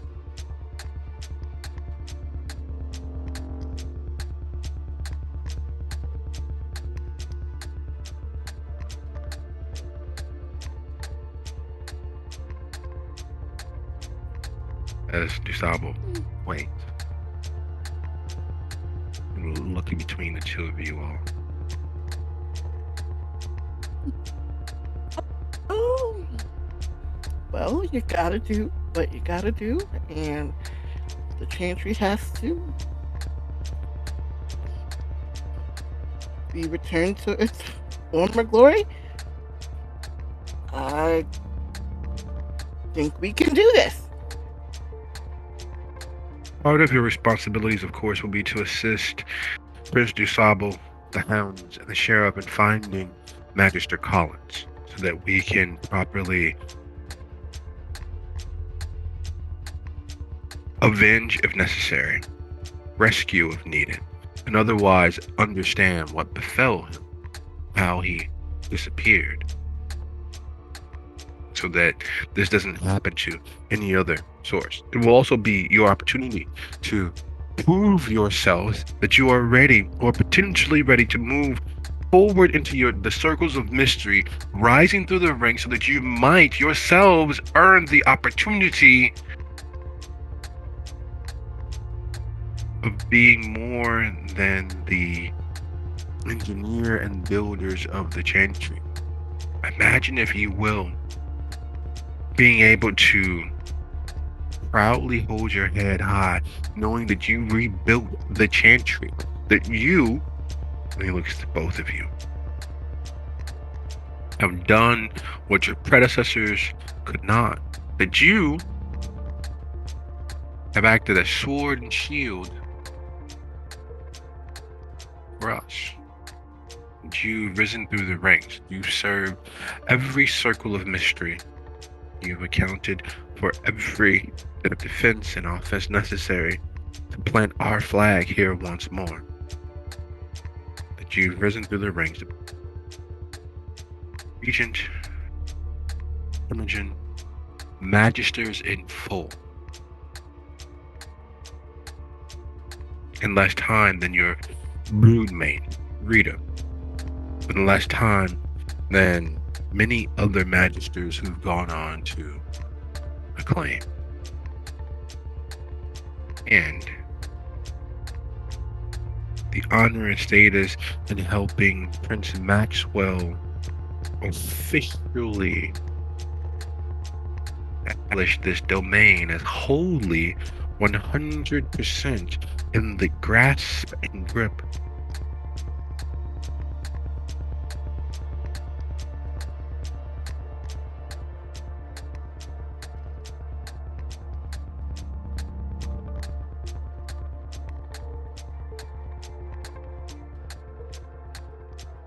She puts a, I guess, somewhat prideful smile, like trying to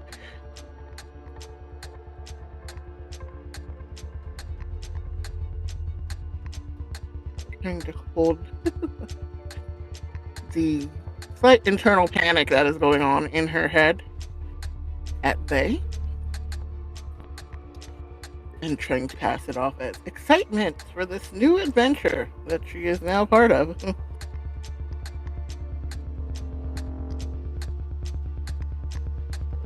Otto looks back at Anon. He looks back at the tip of the cane. I'm assuming that it's silver, right? Oh, it's a copper-capped, dark ebony wood. The handle, the actual curve of it, is actually a dragon's wing, with the face of the dragon being running up and down the length of the cane.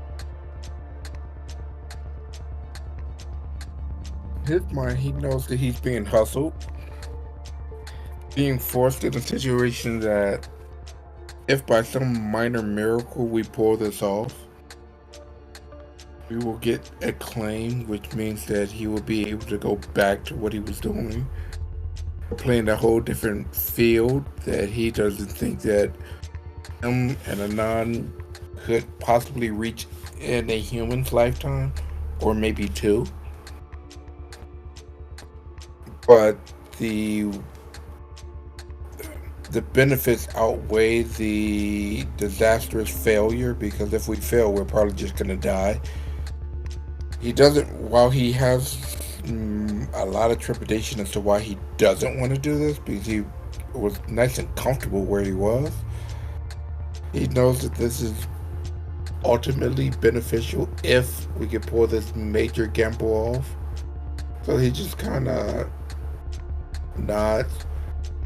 I look forward to showing you our results. I will be avidly watching your success. Especially as I know that between the two of you, you will be able to gather more initiates, more lights, more apprentices to the chantry here. If you are unsuccessful, at least build a base so that another higher mystery Tremere might assist you all in leaping forward.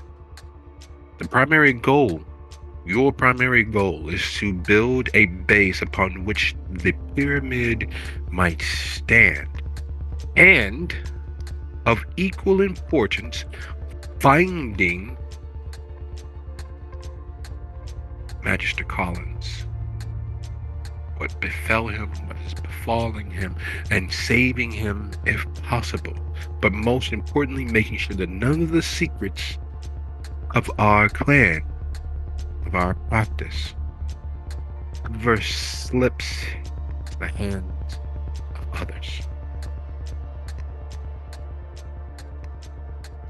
I will pass along word to Prince Maxwell that you all are at his disposal and are the acting agents, as well as any others you bring to the fold, for our presence here, Gary.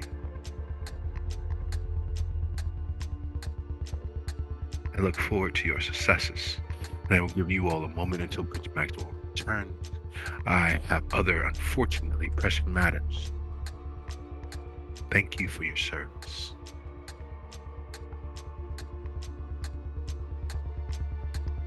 It takes him a few moments to move across the floor towards the elevator, taking it down, leaving you all looking out on your future, on your path, on the whole of Gary opening itself up around you all.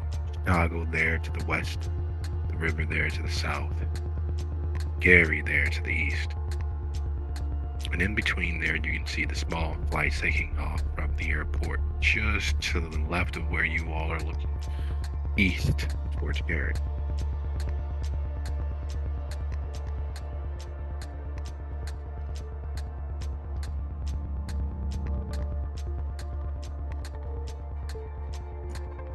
So before Anand says anything else, he is going to do a slow sweep of the room and turn on heightened senses.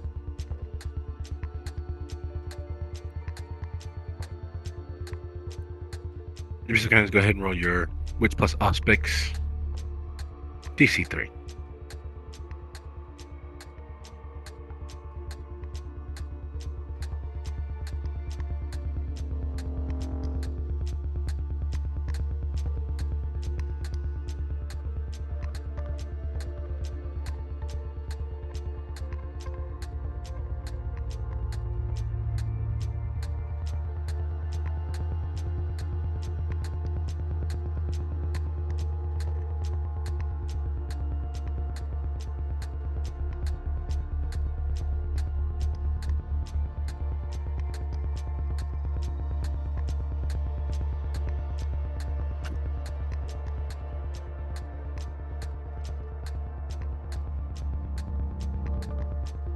You're distracted. You are perfectly alone.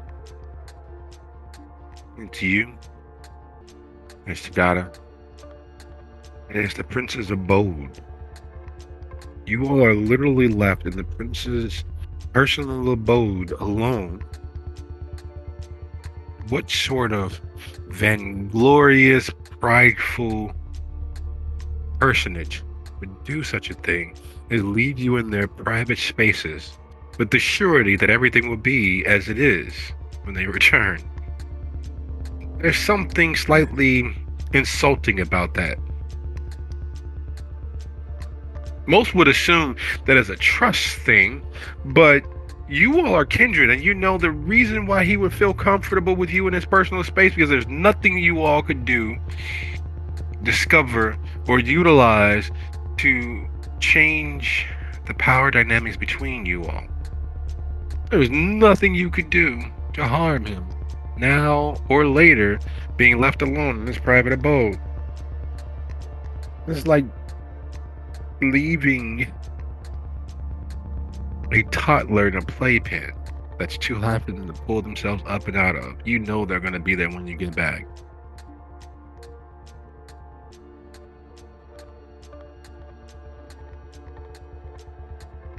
Kind of looks at He him. stands up. So, we gotta do this. Granted, some of this gonna be easier than other stuff, but we can't let them punk us, okay? We gotta prove to them that we're smarter than they think that we are. Yeah. You do realize the reason why they picked us out of everyone was just that they tried to get rid of you. That's probably why you were in locations unknown. He became missing. Your person that you hung with was missing. All of this is just to weaken us. You realize this, right?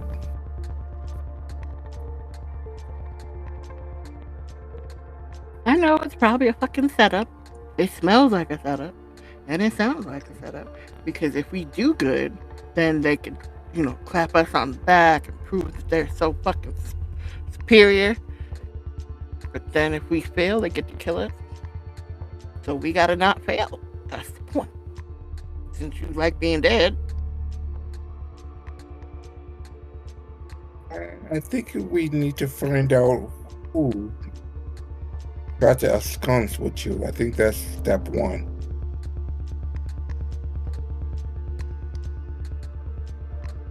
And then you can get back to worrying about being someone's baby mama or whatever.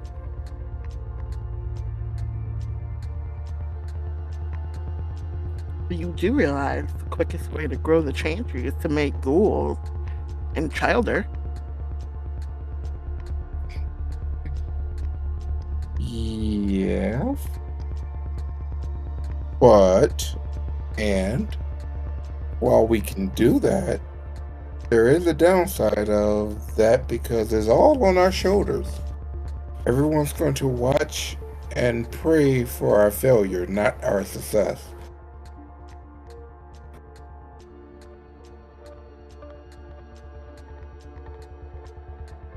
Although we're not going to fail, so it's moot. But yeah, they're stacking the deck against us already. And lo and behold, if we do succeed and save this guy, he's gonna come and take our power that we actually spent all our time building. He's just gonna usurp it. Wouldn't worry as much about that part. Just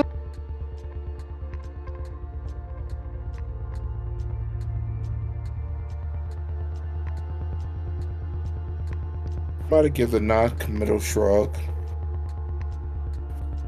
Well, we better get to getting because the show must go on and they're desperately looking for entertainment.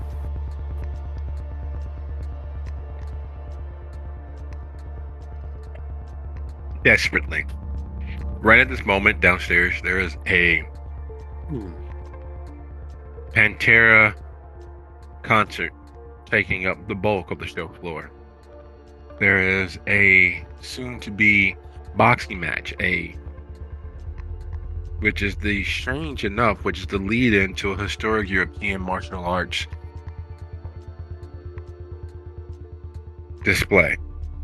You guys don't want to say competition or game or whatever else, but there's going to be swords and armor and actual full-on combat using broadswords, claymores, arming swords, and shields, following the boxing match that leads into it. It is ridiculous to consider how many people are in the casino right now. It is ridiculous to know all of the money that was spent for this farce of an entertainment night. It is ridiculous to consider 2 second circle of mystery apprentices as the foundation for a chantry. And yet, here, in fact, we are.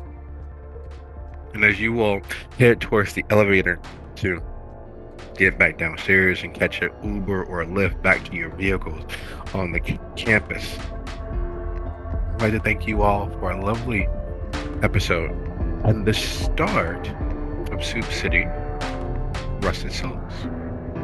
Good night, everybody. Good night.